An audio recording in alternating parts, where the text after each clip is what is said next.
Assalamualaikum warahmatullahi wabarakatuh. Pertama-tama saya mohon maaf kalau materi untuk hari ini saya hanya bisa merekam melalui Zoom karena ada kepentingan kampus yang secara bersamaan dengan jam mata kuliah. Baik, untuk mempersingkat waktu, hari ini kita akan membahas tentang pembelaan debitur yang dituduh lalai. Nah, konteks di dalam materi kali ini sebetulnya berkaitan dengan materi sebelumnya, yaitu berkaitan dengan uh, salah satunya adalah wan prestasi. Di beberapa pertemuan yang lalu sudah kita bahas tentang bagaimana caranya untuk agar bisa debitur itu dinyatakan wan prestasi. Nah, kali ini kita akan melihat dari sudut pandang debitur. Bagaimana debitur agar bisa membela diri ketika dinyatakan lalai, karena lalai kita tahu bahwa illegal selling itu sebagai eh, tahapan untuk bisa dinyatakan bahwa debitur itu one prestasi. Nah, pembelaan debitur dari sudut pandang debitur agar tidak dinyatakan one prestasi artinya dia punya kepentingan terhadap perjanjian yang dibuat dengan kreditur. Yang mana kita tahu bahwa perjanjian itu dibuat karena memang ada konsensus antara para pihak. Jadi kreditur maupun debitur atau para pihak di sini itu telah bersepakat untuk melakukan suatu prestasi, baik memberikan sesuatu, berbuat sesuatu atau tidak berbuat sesuatu. Nah, di perjalanannya perjanjian ini akan menghadapi kendala dan salah satunya adalah ada kemungkinan terjadi one prestasi dari salah satu pihak. Oleh karena itu, eh, untuk bisa menyebut pihak lawan, artinya akan disebut sebagai debitur, itu ada langkah-langkah tertentu. Nah, salah satunya adalah dengan menetapkan bahwa debitur itu telah berbuat lalai. Nah, dari sudut pandang debitur, maka bisa saja dia menerima eh, pernyataan lalai. Seandainya misalnya memang si debitur ini dengan kesadaran penuh bahwa dia memang dalam keadaan lalai. Tapi sebaliknya, seandainya memang si debitur ini tidak dalam keadaan lalai, dia bisa membela diri bahwa memang dirinya tidak dalam keadaan lalai.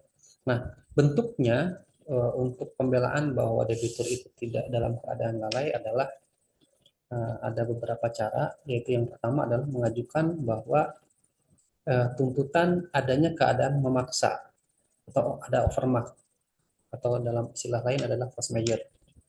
Kemudian mengajukan bahwa si berpiutang, artinya dalam hal ini adalah si krediturnya yang akan menuduh si debitur ini lalai, itu juga telah berbuat lalai atau dengan istilahnya adalah exception non adeptus contractus. Jadi sebelum dituduh lalai, maka si debitur juga bisa mengajukan bahwa si kreditur pun sebetulnya juga telah berbuat lalai. Kemudian mengajukan bahwa kreditur telah melepaskan haknya untuk menuntut suatu ganti rugi. Artinya sebelum menyatakan lalai si debitur, si kreditur dari awal atau mungkin di pertengahan dari pelaksanaan perjanjian itu sudah melepaskan haknya untuk menuntut satu bentuk ganti rugi. Nah, itu upaya-upaya yang bisa dilakukan oleh debitur uh, atas pernyataan lalai dari si kreditur. Yang pertama tadi adalah keadaan memaksa, overmax atau force majeure. Nah, di dalam hal ini bahwa dengan mengajukan bentuk pembelaan ini, artinya debitur berusaha untuk menunjukkan bahwa tidak terlaksananya perjanjian atau apa-apa yang diperjanjikan itu sebetulnya disebabkan oleh hal-hal yang itu di luar kendali dari si debitur, bahkan mungkin dari si kreditur sendiri. Artinya itu tidak dapat diduga bahwa itu terjadi dan menghalangi prestasi dari masing-masing pihak, khususnya adalah dari debitur. Nah, di sini eh, ketika force majeure itu terjadi, maka memang menyebabkan debitur tidak bisa berbuat apa-apa atas peristiwa tersebut. Artinya memang di luar dugaan. Jadi mungkin bentuknya itu tidak terduga, tidak terprediksi dan seterusnya. Kebebasan debitur dari kewajiban mengganti kerugian. Ketika terjadi force majeure, maka seharusnya kalau kita lihat dari pasal 1244 dan 1245 Perdata itu membebaskan debitur dari kewajiban mengganti kerugian karena memang tadi keadaannya itu tidak bisa diprediksi, keadaannya itu tidak bisa diduga. Pasal 1244, jika ada alasan untuk itu, si berhutang harus dihukum mengganti biaya rugi dan bunga bila ia tidak membuktikan bahwa hal itu tidak dilaksanakan atau tidak pada waktu yang ditetapkan atau yang telah ditetapkan pelaksanaannya. Perjanjian itu disebabkan karena suatu hal yang tidak terduga dapat dipertanggungjawabkan kepadanya, semuanya itu pun jika tidak ada etikat buruk. Artinya si debitur tidak ada etikat buruk untuk tidak melaksanakan perjanjian. Kemudian pasal 1245-nya menyebutkan bahwa tidaklah biaya rugi dan bunga itu harus diganti jika karena keadaan memaksa itu atau karena suatu keadaan yang tidak disengaja si berutang dalam hal ini adalah debitur berhalangan memberikan atau berbuat sesuatu yang diwajibkan. Di sini ada konteks prestasi memberikan atau berbuat atau karena hal-hal yang sama telah melakukan perbuatan yang terlarang atau karena hal-hal yang sama, artinya memang ada hal-hal yang di luar dugaan eh, dan itu melaksanakan sesuatu yang dilarang. Jadi konteks 1245 ini eh, segala bentuk prestasi itu ditegaskan, baik dia memberikan sesuatu, berbuat sesuatu atau melakukan sesuatu yang dilarang. Dasar pemikiran dari pembuat undang-undang pada saat itu mungkin bahwa satu bentuk overmah atau keadaan memaksa itu menjadi alasan untuk dapat dibebaskannya debitur dari kewajiban membayar ganti rugi.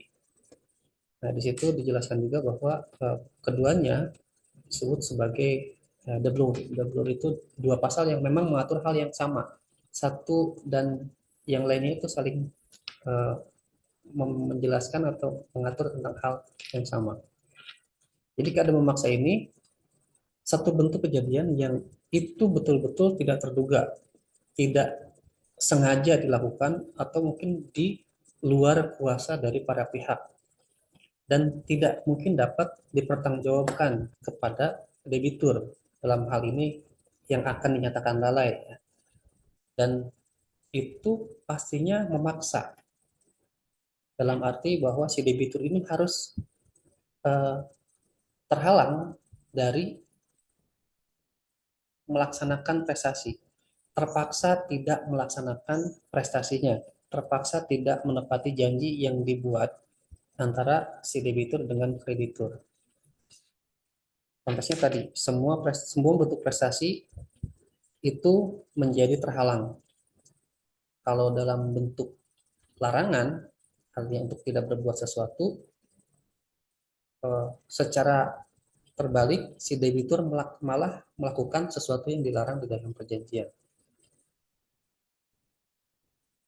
Nah, overmark sendiri sebetulnya kalau secara istilah itu ditafsirkan sebagai keadaan memaksa atau force majeure ya dalam istilah lain, suatu keadaan di luar kendali dari manusia yang memang itu terjadi setelah diadakannya perjanjian. Di sini ada timeline bahwa force majeure itu tidak terjadi sebelum dibuatnya perjanjian. Artinya konteks atau ruang yang menjadi hal yang itu disebut sebagai force majeure atau overmark itu adalah setelah diadakannya perjanjian. Maka itu bisa dikategorikan sebagai menghalangi debitur untuk memenuhi prestasi. Karena perjanjian itu dibuat atas kesepakatan para pihak dan ada hal-hal yang menghalangi kesepakatan itu dan itu terjadi setelah dibuatnya perjanjian. Itulah yang disebut atau yang dimaksud dengan keadaan memaksa. Itu di luar daripada kendali para pihak.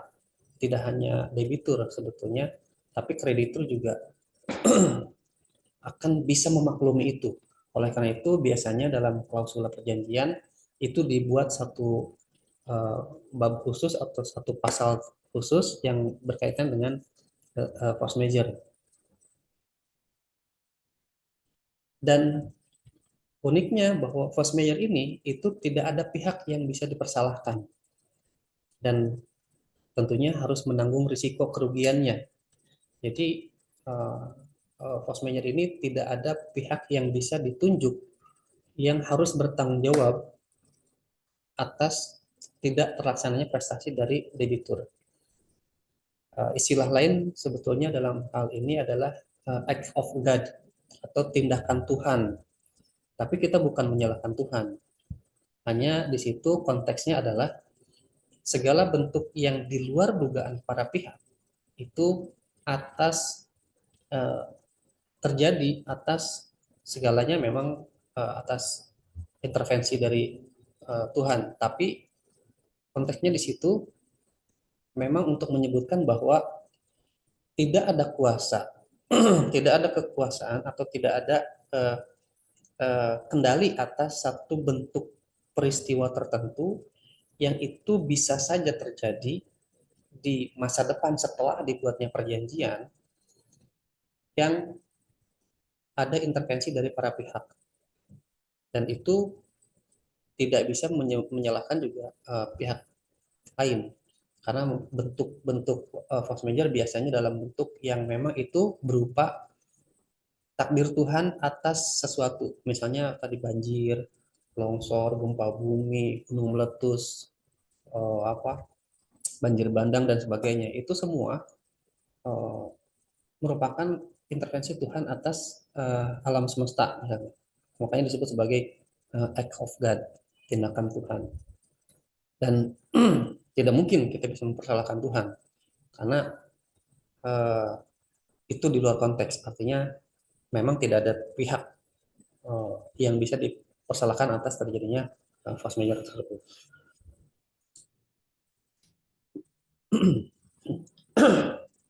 Nah, kemudian ada beberapa unsur yang harus dipenuhi untuk dapat disebut sebagai keadaan memaksa. Yang pertama itu tidak memenuhi prestasi. Artinya, prestasi yang seharusnya dilakukan oleh para pihak itu tidak dipenuhi. Memberikan sesuatu, berbuat sesuatu, atau tidak berbuat sesuatu. Artinya di situ malah melakukan sesuatu yang dilarang oleh atau berdasarkan kesepakatan para pihak dalam perjanjian. Di situ tidak terpenuhi prestasi. Artinya tidak ada niat, tidak ada itikat buruk dari para pihak untuk tidak melaksanakan prestasi. Tidak ada dugaan bahwa hal itu akan menghalangi prestasi dan seterusnya. Artinya dan intinya adalah bahwa prestasi itu tidak bisa dipenuhi. Kemudian ada sebab yang sifatnya itu terletak ada di luar kesalahan debitur. Debitur sudah berusaha untuk mengirimkan barang dari satu tempat ke tempat lain, misalnya dari Bandung ke Jakarta, mengirimkan sayur mayur dari Lembang ke Jakarta. Kemudian dalam perjalanannya eh, terjadi gempa bumi sehingga memutus jembatan Cipularang misalnya, sehingga si debitur dalam hal ini adalah mengirimkan sayuran dari Lembang itu terhalang dan terjebak di dalam tol. Nah ini sudah ada usaha dari pihak, sudah ada itikat baik dari pihak penjual sayur mayur ini yang akan dikirim ke Jakarta, akan tetapi di perjalanan dia terhalang oleh uh, tadi terputusnya akses di tol Cipularang. Dan itu murni di luar kesalahan dari debitur. Lalu yang ketiga, faktor penyebab itu tidak diduga sebelumnya dan tidak dipertanggungjawabkan kepada debitur. Ya, tidak mungkin debitur bisa bertindak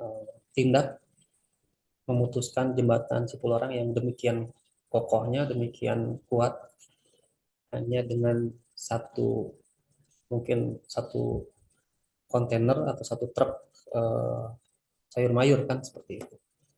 Nah itu yang menyebabkan akhirnya satu peristiwa itu merupakan bentuk keadaan memaksa atau force majeure. Akibat overma, ada overma atau ada force majeure atau ada keadaan memaksa. Nah, ada akibatnya. Berarti bahwa ketika force majeure itu terjadi, kreditur itu tidak bisa menuntut supaya perikatan itu dipenuhi dan juga tidak dapat menyebutkan atau menuduh debitur itu dalam keadaan lalai dan oleh karena itu tidak dapat dituntut uang prestasi. Post major menghalangi kreditur untuk bisa menyebut si debitur telah lalai. Keadaan itu artinya si kreditur tidak bisa menyebut si debitur dalam keadaan lalai, maka untuk bisa sampai pada keadaan atau sampai pada tindakan si kreditur untuk menuntut uang prestasi itu juga tidak bisa dilakukan karena adanya tadi terhalang oleh overmark atau keadaan yang memaksa. Hal ini menyimpang dari asas pada pasal 1239 yang menyatakan bahwa seorang debitur yang tidak memenuhi perikatan melakukan wan prestasi dan karena harus mengganti kerugian. Jadi tadi pasal 1244 dan 1245 itu menghalangi si kreditur untuk meminta ganti kerugian atau untuk mewajibkan si debitur untuk melakukan ganti rugi kepada si kreditur. Tapi sebetulnya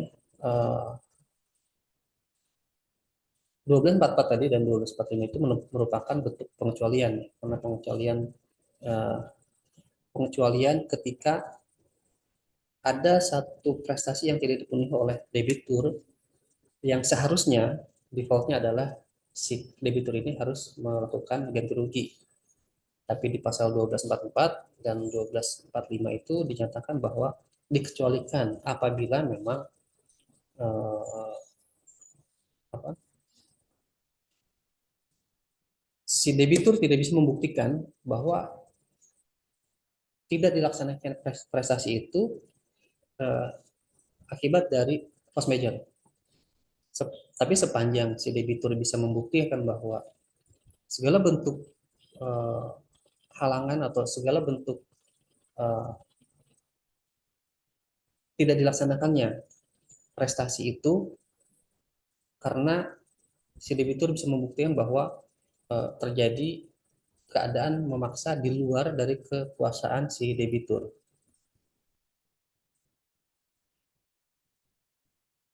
Pada dasarnya ada tiga hal yang menyebabkan debitur tidak melakukan penggantian biaya rugi dan bunga.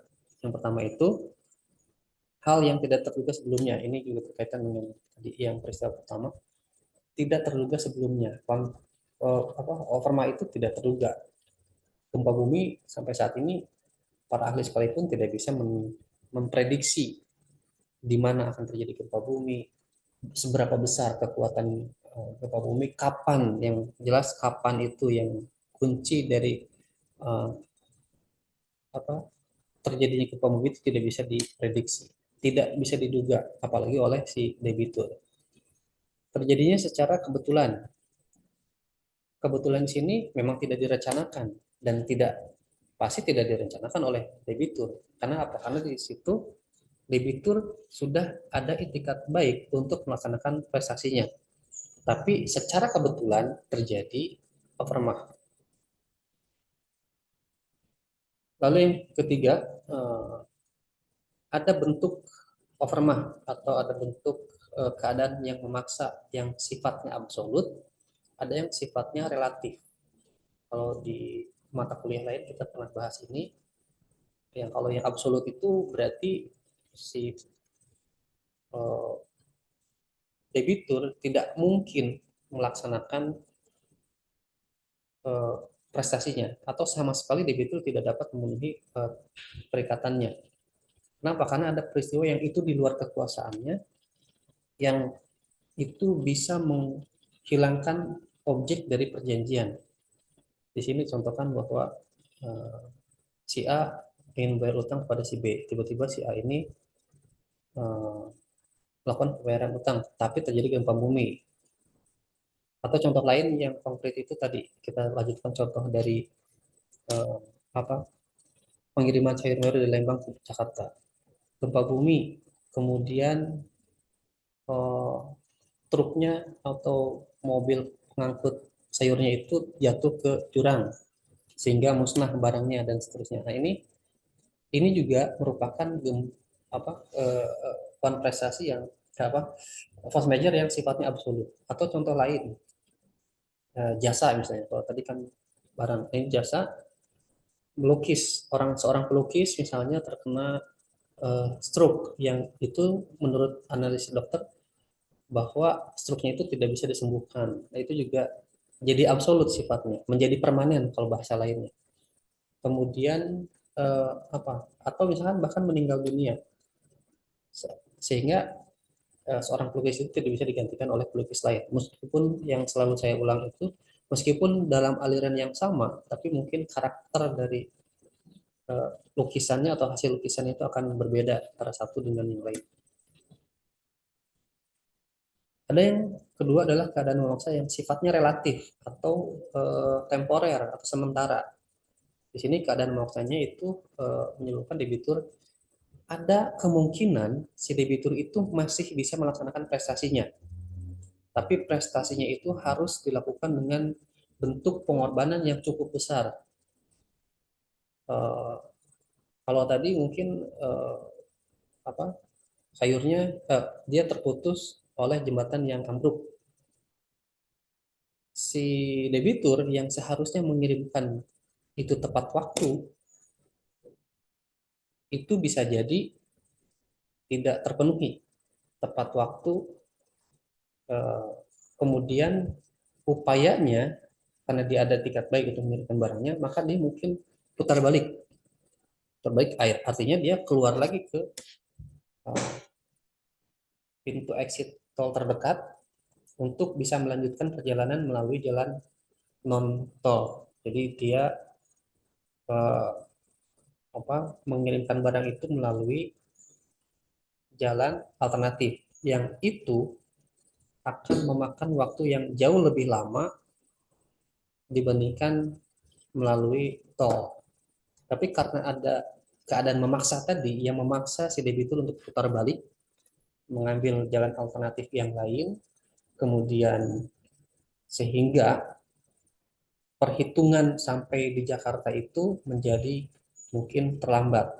Kita tahu dalam bentuk uh, salah satu prestasi itu kan juga terlambat. Tapi di sini konteksnya adalah bahwa si debitur terpaksa karena keadaan harus ada upaya lebih. Artinya apa? Di situ keadaan memaksanya sifatnya adalah relatif. Jadi masih memungkinkan si uh, debitur untuk bisa melaksanakan prestasinya. Pilihannya dua, apakah memang dia akan menjadi uh, lalai sehingga bisa disebut sebagai prestasi atau bisa jadi bisa mengirimkan barangnya itu tepat waktu meskipun ada upaya yang jauh lebih besar, ada ongkos yang jauh lebih mahal.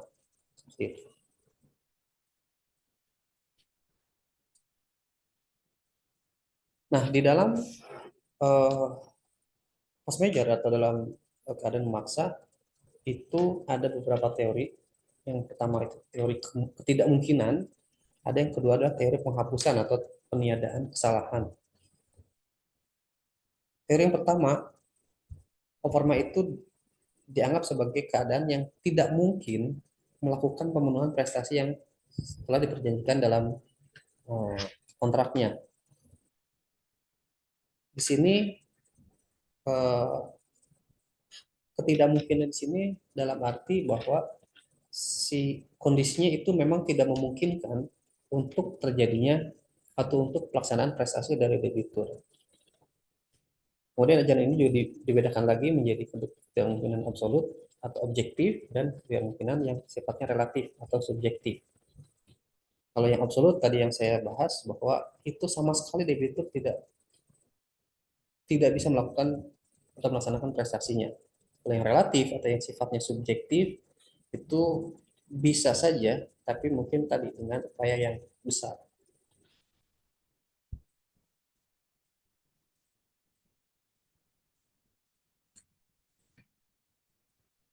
Yang kedua adalah penghapusan atau peniadaan kesalahan. Jadi dengan terjadinya force major, maka segala bentuk kesalahan dari debitur itu menjadi terhapus atau menjadi hilang, menjadi uh, ya tidak ada dalam tidak bisa disebutkan sebagai kesalahan karena ditutupi oleh adanya overmark. Dengan kata lain, overmark itu meniadakan kesalahan. Jadi ketika debitur berbuat salah atau ada kesalahan yang dilakukan oleh debitur, eh, itu ditutup oleh overmark sehingga kesalahan itu tidak bisa dipertanggungjawabkan kepada kreditur. Nah, tadi ada bentuk eh, bahwa si kreditur pun ternyata berbuat lalai. Ini kan ada upaya dari debitur agar tidak disebut lalai ya menuduh balik si kreditur bahwa dia juga tidak melakukan prestasi atau dia juga melakukan kelalaian atau disebut dengan exception non anticipated contractus. Dengan pembelaan ini debitur yang dituduh layak dan dituntut membayar ganti rugi bahwa uh, si debitur juga menuntut atau memberikan menyatakan bahwa kreditur juga sebetulnya dia tidak menepati janjinya terhadap perjanjian. Dan dalam setiap perjanjian timbal balik itu dianggap ada satu asas bahwa kedua belah pihak itu harus sama-sama melakukan kewajibannya. Kita sudah bahas tentang asas-asas dalam perjanjian. Segala bentuk perjanjian yang sifatnya timbal balik itu eh, apa namanya merupakan atau di dalamnya terdapat eh, hak dan kewajiban dari para pihak. Masing-masing pihak dapat mengatakan kepada pihak lawannya, jangan sampai menganggap saya sebagai pihak yang lalai jika Anda sendiri juga melalaikan kewajiban Anda, kan seperti itu. Bahasanya adalah bahwa sama-sama keduanya sama-sama berpeluang untuk bisa berbuat lalai. Tapi karena ditutupi oleh adanya itikat baik dari masing-masing pihak, kita tahu bahwa ada asas itikat baik di situ di 1338 ayat 3 bahwa para pihak dalam melaksanakan perjanjian itu harus disertai dengan adanya itikat baik.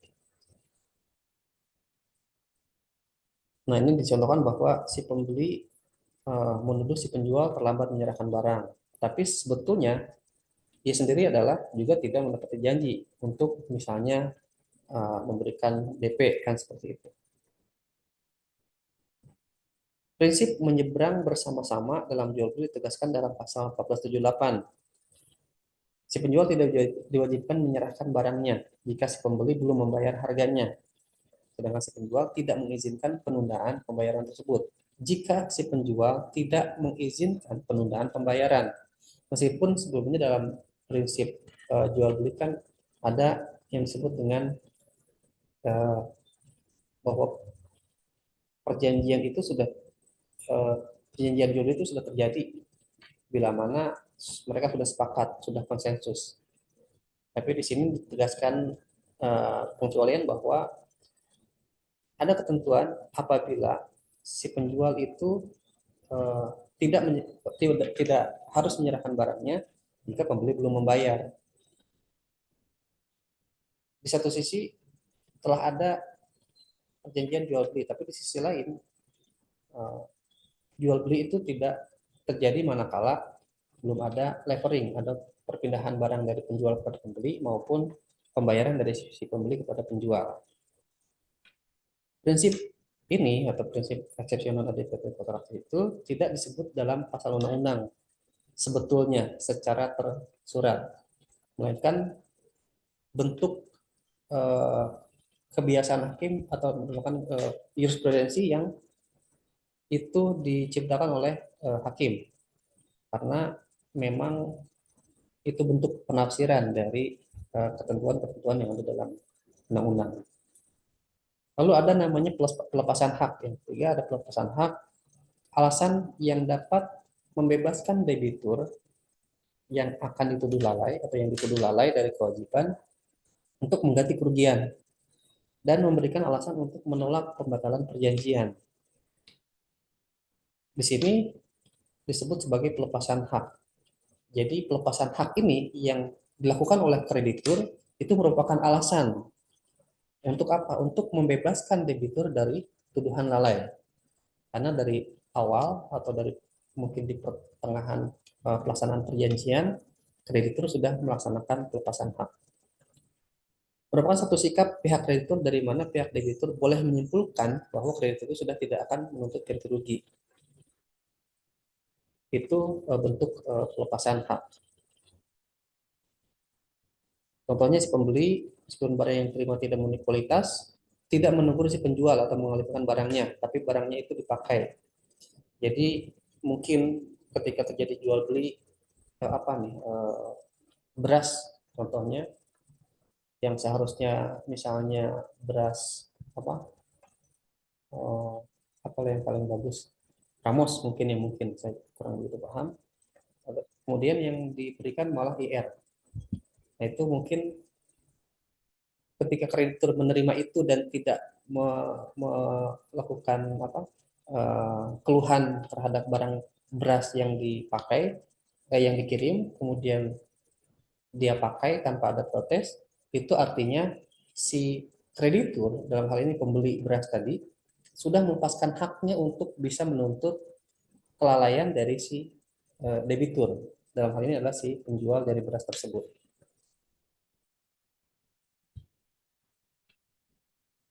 Jika ia kemudian menuntut ganti rugi atau pembatalan perjanjian, maka tuntut itu sudah selayaknya tidak diterima oleh hakim. Jika kemudian barangnya sudah dipakai, mungkin sudah habis juga, kemudian dia menuntut bahwa si debitur itu telah lalai, itu sudah sepantasnya hakim harusnya menolak tuntutan itu.